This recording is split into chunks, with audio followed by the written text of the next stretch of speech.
5 red lights in Monaco, it's 5 lights on, it's 5 out, and away we go. And it seems to be a slow start from Nico on the run down towards turn 1. And the leaders in the Grand Prix are side by side. And Salou takes the lead on the Monaco Grand Prix as we climb the hill towards the Ferrata Massenet. And round the left-hander we go in towards the right-hander Casino. And Nico is under pressure from the Alpine already. In towards Mirabeau. We go on board with the McLaren. And it's Salou from Nico, then Marley on the inside contact between the Sauber and I didn't see what the other car was there. Side by side in the hair between Alpine and Aston Martin. Running outside, goes the Alpine over the Aston Martin and the Mercedes. Levelo into 8th, cast up into 9th. Duffy down to 20th. Started up in the top 6, but Salou in Monaco leads the Grand Prix. Nico got horribly off the line there as we go through the tunnel. Side by side with Cast and Levelo, minor contact there. Side by side, then keep it through the chicane on the exit. Out of shape goes Levelo, and now Cast has to give up the position, maybe illegal overtake, but into the middle sector. It's Salou who leads from Nico and then Marley. Riley disqualified. Diving on the inside, maybe. On the inside at Massenet, side by side. It'll then be the outside for Casino into the wall. They keep it clean just. But now here comes the Ferrari of Scott. Down on the inside, in towards Mirabeau 1. They keep it side by side. The Ferrari tags the wall. Then be the outside for the Lowe's hairpin, but the Ferrari bails out of it. Then the Aston Martin might go around the rear. There's contact between the rear of Scott and Shadow here. The chicane as the Red Bulls switch around. We climb the hill. And can the Sauber get close enough? The championship leader is also looking to get close as well. In towards turn number 3. And the McLaren is going side by side with Barker. And in the inside goes Jeffrey Boy. In 1 place made, 2 to go until he's back up into the points. There is a yellow flag into pit lane. The first pit stop of this, the first scheduled pit stop, I should say, is the Ferrari. Went very deep then, climbing the hill. And the championship leader, that's a gift for the championship leader. Another place gain, 1 to go until he's back into the points despite the front wing damage. Podium position, I believe this actually is a Tsunami, has now dropped out of DRS, and Statlev seemed to get exciting here, but then the Red Bull maybe going on the inside, but then looking around the outside, but then in towards Anthony Knows. No, Red Bull peels into pit lane, but I think he should actually be fine there. He will be close with that other train, but now here comes Andrew down the main straight, and the Red Bull is gaining, the Red Bull's gaining. Nico going for the undercut, who the man who is looking to take the lead of the championship today. Where's he going to come out? Here comes that train down the main straight. And has he just come out ahead of them into turn 1? It's going to be tight, but I think the Mercedes just gets the place there. Yes, he does. And that was timed to perfection. 17.8 now. He's going to try and respond. Yeah. So, it's make or break now for the lead of the Monaco Grand Prix. Nico is coming through swimming pool section, about to enter Raskas. I think that's just lag because that stop seems really slow. Yeah, there's a bit of lag there ongoing, which has kept Salou in the box, but obviously no time lost on his POV. But down the main straight we go as the Mercedes, you can see on the top right. And is it change the lead in Monaco? Yes, it is. Nico to the lead of the Monaco Grand Prix. Well, the net lead of the Grand Prix, I should say. Salou, how much time did he lose there? The gap was 1.5. Scott's out. Or was that pit lane? I think it's pit lane. Pit lane. Oh, side by side on the inside, then be the outside. The Ferrari is he going to continue to fight this? He does on the inside, side by side through the hairpin. A little bit of contact, tire hooking there. And now on the inside, Levelo, and the Mercedes gets by the Ferrari. Into Portier we go, and the Mercedes gets through as well. And now Tsunami, who is actually dropped behind Levelo and Tazeo. Tsunami losing 2 places there. Malu has lost out on all of them. Side by side contact into the chicane, more contact. From the outside to the inside to the outside, and the Red Bull gets the place. As Randy outside the Ferrari goes. Oh, Crimson gets the place on Shadow as well. And Shadow's losing places hand over fist here. As Josh has left the session, we go down the main straight in towards turn number 1. And it's side by side between the Red Bull and the Alpine. They keep it side by side. And the Mercedes is going to look around the outside. Contact the Red Bull's just turning on the Alpine. And the Mercedes gets the lovely run on the exit of Sander Vot. Now we climb the hill towards turn number 3, and almost side by side in the background between the Alpine and the Ferrari, but no battle doing there. And the Red Bull and the Mercedes making quick work of those guys as Andrew is going to continue on in this race. As Statlev getting close, but Tsunami past 1, maybe past the 2nd, in towards the next corner.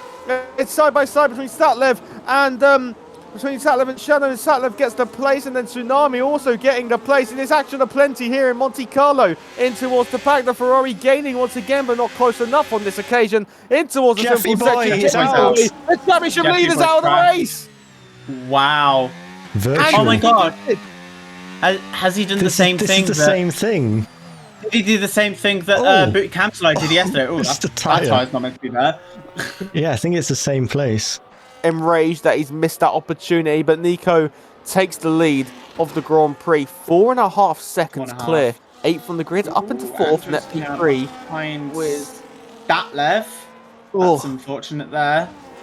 Yeah, so those mediums are definitely past their best before date. Andrew's cleared Statlev. Down the mid straight we go. Watching from Helios's off-board shot, and that's a very aggressive defense there. As Andrew gets through on a Tsunami, and he is making easy work of all these drivers here. Climbing the hill, entering Massenet, and that is side by side between. No. Trixie should be here now, I hope. Please, Trixie. Oh, defense there from Barker. A shadow looks up the inside. Wide contact again between the pair of them. More contact through the low hairpin. Randy outside the Ferrari, getting out of shade. The Sauber then has the inside line from Mirabeau 2. Then in towards Portier, and the Sauber with a lovely manoeuvre. Car advantage, tyre advantage, any kind of advantage. In the inside, side by side, they run through the left-hander, right-hander, backs out of it. Yeah, he either had a slide there or just backed out.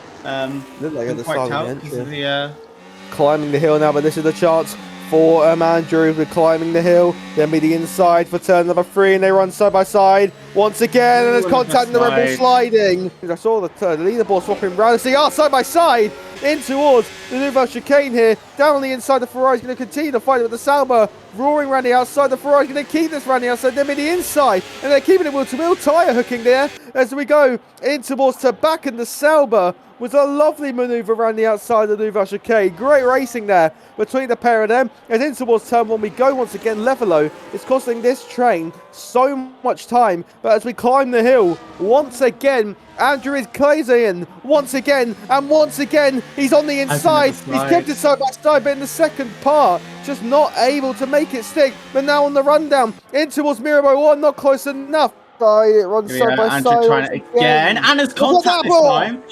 Oh, Jesus Christ. Where will Level come out? Level will come out behind. Contact at Sanderhot between Darman and Cast. Meow and the Salva's getting involved.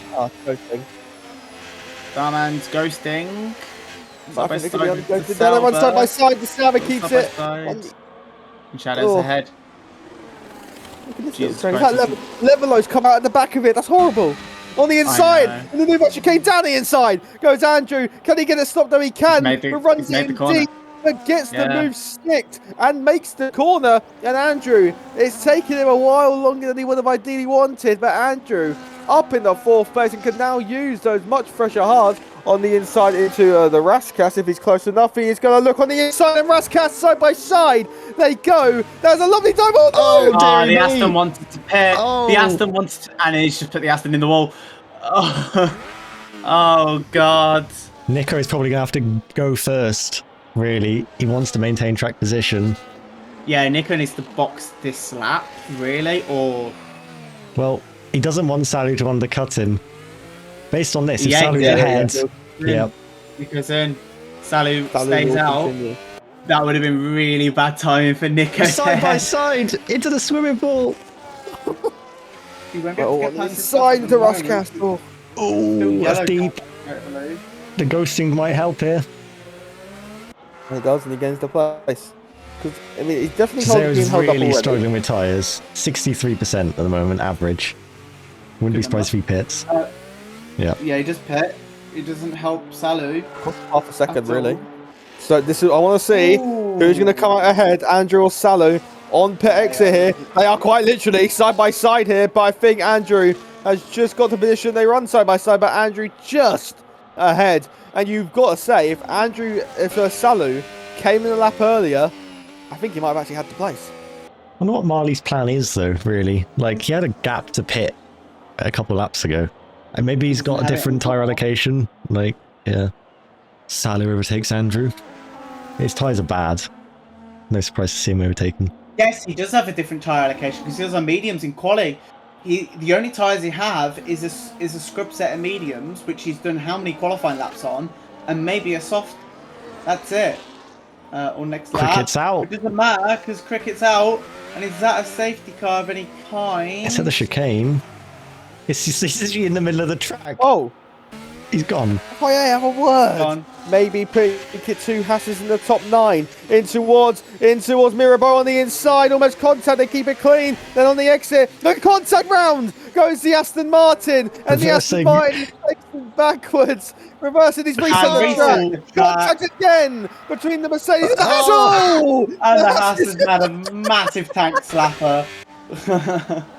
And the other Haas is going the on the contact Alpine, again! and that's Darman a on the inside of Cars. Cars skips the corner, and Cars will keep the place on Darman. Well, there'll be definitely a student's inquiry on that one between the Alpine and the Aston Martin. I think they're taking advantage of the ghosting, I think. Yeah. Side by side. But look at the gap. 3.3. If you get... Oh. Tezeo's out. Tezeo's out. Virtual safety car. Safety car. Oh. Oh.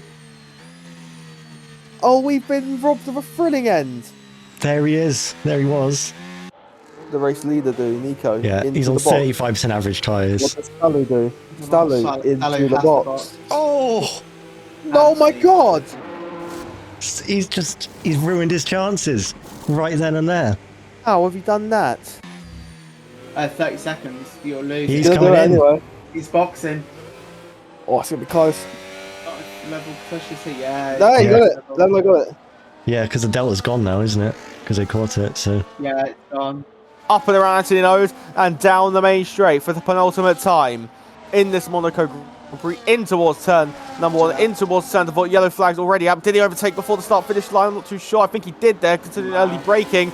But then on the exit, he did get the player's position back. He's got 2 lap cars to go until he's cleared them all. But Stat left already under pressure from Marley as we get the top of the hill. And Marley getting close and maybe going to try and set up a move in towards Mirabeau 1. Stat left is going to try and defend this. Will he defend this? Down the inside goes the Alpine. And there's contact into the wall. Goes the Haas almost as they keep it side by side. And Stat left going to keep it on the inside. But Marley does get the place to Haas, shutting the door there as the Alpine went barging through on the inside of Marley. Into the podium places now for Alpine to try and set a move for turn number 5 of Mirabeau 1, but not close enough on this occasion. Damon as well as on the inside. The Sauber goes on the Aston Martin. Contact between the pair of them into Mirabeau 1, but the Aston Martin keeps the places. Now we go through Mirabeau 2 and through Portier, and the McLaren will be very close to this 3-second gap. I think actually it is over 3 seconds now as we enter the Nouvelle Chicane. It is Nico out in front, the pole sitter, who got pole by a monumental margin, who lost the lead on the race start, and it's going to be his most famous win in RFC. It's in the streets of Monte Carlo. There's always one you want to win by your home Grand Prix, and in the Principality, Nico wins the Monaco Grand Prix ahead of Andrew in the Red Bull. But then, welcome back, podium Alpine. Marley takes the final podium position by 94 milliseconds ahead of Salu. McLaren got the 10-second penalty for speeding in the pit lane. It was 10 seconds too much. He wasn't able to get the podium. Darman Haas finishing 5th and 6th respectively. What a result for them. Levelo takes 7th, Barker in 8th, Shadow 2 points for the kick salvo team, and Helios takes the final points position. It's the Silver Arrow driver of Nico who takes the top spot. The Polish man will rise that trophy high and proud